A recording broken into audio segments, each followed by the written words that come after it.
Hello students, welcome to Learners University. My name is Rupal Kaur Anand and in today's video we will be starting with the syllabus of class 6th social science. So I have decided to start with the history. This is the cover page of history book of class 6th.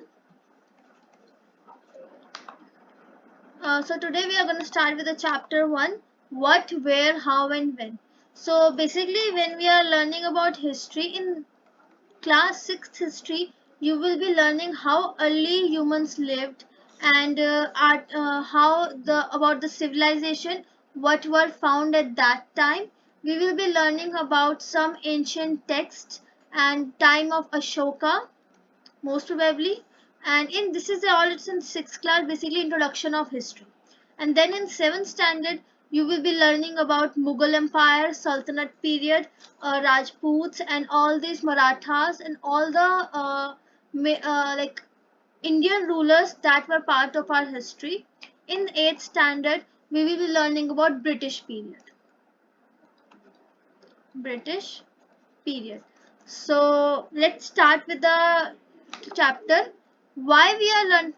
सबसे important, the most important thing that we need to know, what is history. History teaches us about the past. One more thing, your social science is divided in three. Your social science is divided in three parts: history, geography, and political science. Geography and political science. So basically, history deals with the past. Geography deals with our how we are living, our living conditions. It includes our landforms, means land and atmosphere and water bodies and minerals, mines, rocks, and all these things. We will be reading geography also. Then the political science. Political science deal with how our government or how our constitution works. What is constitution? Basically how our politics works. So political science deals with the politics. So let's start with the history today. So basically history teaches us about the past, and the study of the past is important because it tells us about the present. See, we are studying past because past is related to present, and we cannot understand present without proper knowledge of past. Then history is like the name history, it comes from the Greek name, that is historia. Historia means learning और knowing by inquiry, किसी चीज को अच्छे से inquire करना फिर उसको सीखना. अब हमारी जो हिस्ट्री है वो तीन हिस्सों में डिवाइडेड है: प्री, प्रोटो, हिस्ट्री.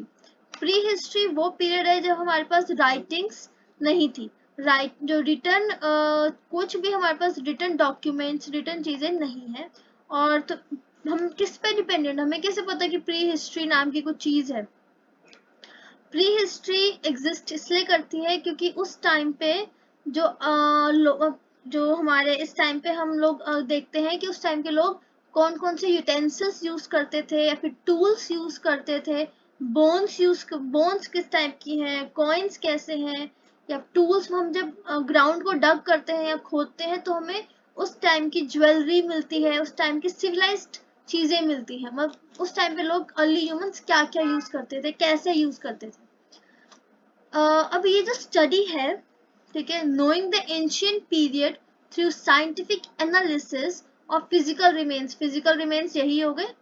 तो ये जो स्टडी करना पास्ट को bye scientific analysis of physical remains, इस स्टडी को हम कहते हैं आर्कियोलॉजी. और जो आर्कियोलॉजी करते हैं या फिर जो लोग ये स्टडी करते हैं इसे हम कहते हैं आर्कियोलॉजिस्ट. अब आर्कियोलॉजिस्ट ग्राउंड्स को डग करते हैं और ये सारी चीजें जो pots, jewellery, tools, coins, bones है, ये सब we they found it and according to that they decide कि उस टाइम पे लोग क्या यूज करते थे. तो उस पीरियड को, जब रिटर्न रिकॉर्ड्स नहीं है, उस पीरियड को हम कहते हैं प्री हिस्ट्री. मूविंग अहेड, अभी प्रोटो हिस्ट्री क्या है. प्रोटो हिस्ट्री में हमारे पास रिटर्न रिकॉर्ड्स तो हैं बट रिटर्न रिकॉर्ड्स हम पढ़ नहीं पा रहे हैं. It still cannot be read.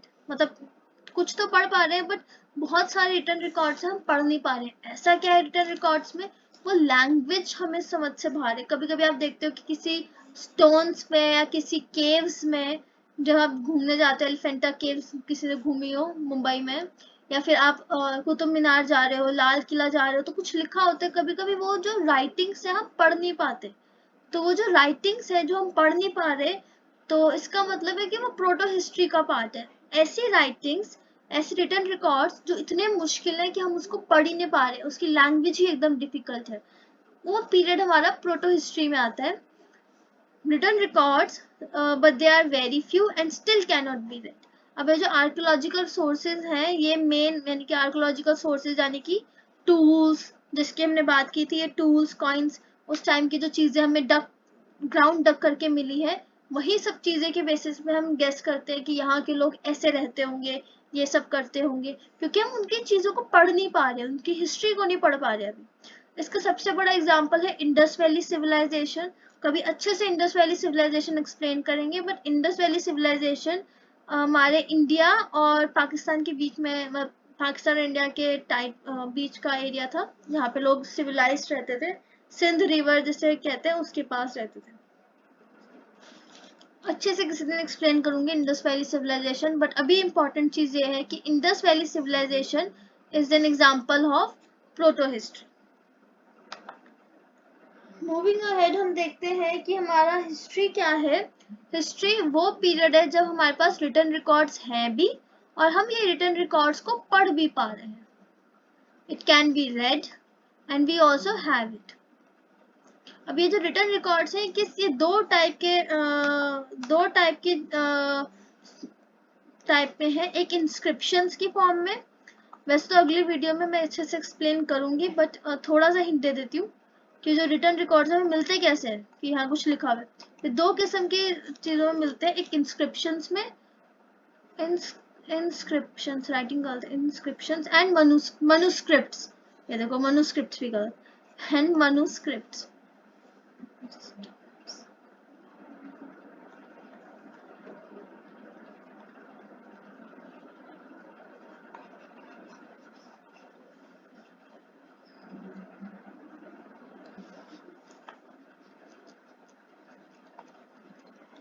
अब ये जो मनुस्क्रिप्ट्स हैं और इंस्क्रिप्शंस में फर्क है। इंस्क्रिप्शंस स्टोन्स पे लिखे हुए हैं, मॉन्यूमेंट्स में लिखे हुए हैं, ये मतलब इनग्रेव्ड है किसी ऐसी जगह पे जिसको डिस्ट्रॉय नहीं किया जा सकता। जैसे हम स्टोन्स को या बड़े बड़े पत्थरों को, मॉन्यूमेंट्स को तबाह नहीं कर सकते, खत्म नहीं हो सकती वो चीजें, राइट। वो बहुत बढ़िया स्टोन से बनी हुई है। कॉपर प्लेट्स में लिखा हुआ है, किसी देखो पिलर्स पे लिखा हुआ है या रॉक्स पे लिखा हुआ है, कॉपर प्लेट्स पे लिखा हुआ है, टैबलेट्स में, क्ले टैबलेट्स में लिखा हुआ है। ये ऐसी चीजें हैं जिसको हम डिस्ट्रॉय नहीं कर पाते, ठीक है। अब इसका अगले वीडियो में एग्जांपल दूंगी। और मनुस्क्रिप्ट्स होते हैं जो एक बार्क ऑफ ट्री में हम लिखते हैं। बर्च, ये बर्च ट्री है हमारा, इसकी बार्क या फिर इसकी जो छाल हम हिंदी में कहें, इसमें हम जब लिखते हैं कुछ भी चीज, उसे मनुस्क्रिप्ट्स कहते हैं। अब मनुस्क्रिप्ट्स क्योंकि बार्क में, तो उसको ओवर द पीरियड कुछ 100-200 साल, 100-200 ईयर्स में ये डिस्ट्रॉय हो सकती है।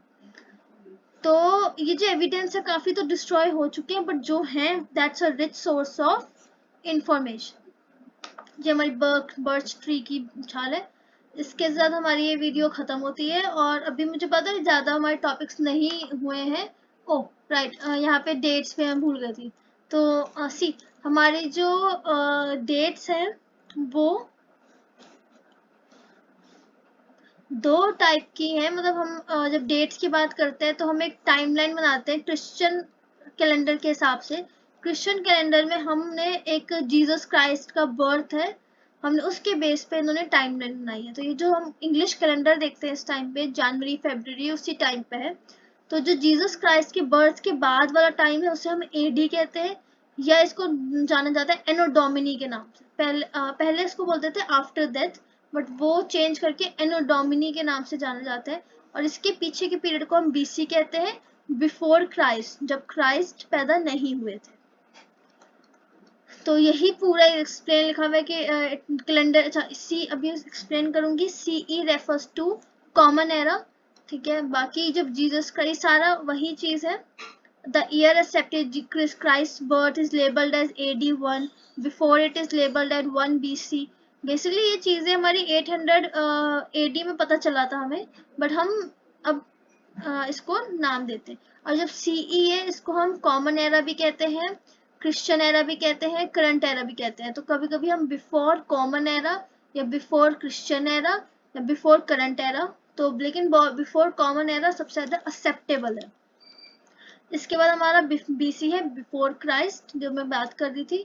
और इसका लैटिन में मतलब कुछ और है, टेक्निकली लैटिन में जो लिखा हुआ है, ठीक है, इसका मतलब है the time before the Lord's true incarnation.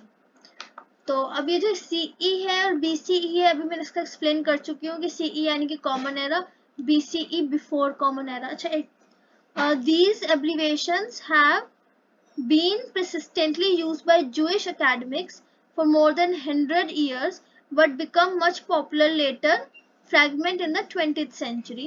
अब जब हम काउंट करते हैं ना, कि अब सपोज हम बात करें कि हमारा 200 AD है.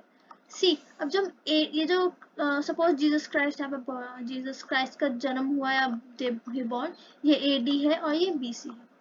इसमें हम सीधी काउंटिंग करते हैं, लाइक 100, 200, 500, 1000, ये ऐसे काउंट करते हैं. इसके ना अपोजिट काउंटिंग करते हैं, 1000,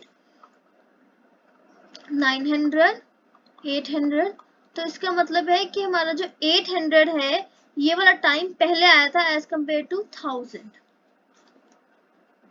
हम जो पुरानी बात कर रहे हैं, तो ये अपोजिट हम काउंट करते हैं कि 1000 वाला पहले, जैसे जीसस क्राइस्ट का हम यहाँ से काउंट कर रहे हैं, तो हमारे लिए सबसे पहले 1000 आया, उसके बाद हमारे लिए 800 आया. तो मैं ये कहना चाहती हूँ कि ये उल्टा काउंट होता है बिफोर क्राइस्ट. इसके साथ हमारा, अच्छा, ये कैलकुलेशन के लिए आता नहीं है, बट आपको पता होना चाहिए कि ये उल्टी काउंटिंग होती है बिफोर कॉमन एरा या बिफोर क्राइस्ट में. इसके साथ हमारी ये वीडियो ख़त्म होती है. एंड आपको अगर अच्छे से समझ में आया जो मैंने आज पढ़ाया, तो please like our video and subscribe to Learners University. Don't forget to turn the bell icon and please share your feedback in the comments. It's very useful for us. Thank you and have a nice day.